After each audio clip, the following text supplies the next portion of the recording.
Okay, what is up? Welcome to this video. In this video, we are going to look at OAuth in Python, which is a secure API access made simple.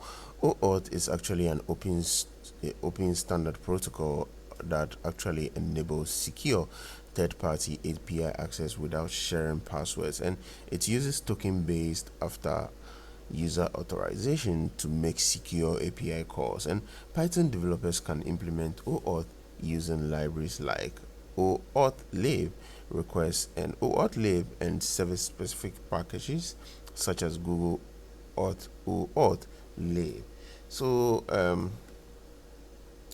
we'll now look at the OAuth workflow and how it works within Python application. So OAuth in Python follows the application registration, where the registration with the provider to obtain client ID, client secret for app identification is done.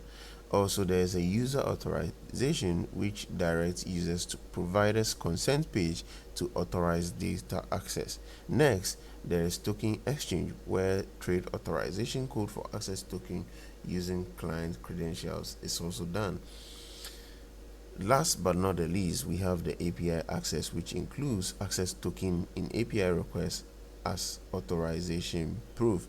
For Google OAuth, use flow.from_client_secrets_file method from Google Authlib to handle credentials in frameworks like Flask. So the OAuth2 session class in request-OAuthlib simplifies token management and also request signing. That's it for OAuth workflow in Python. If you have any questions, do well to drop it in the comment section and we will assist you.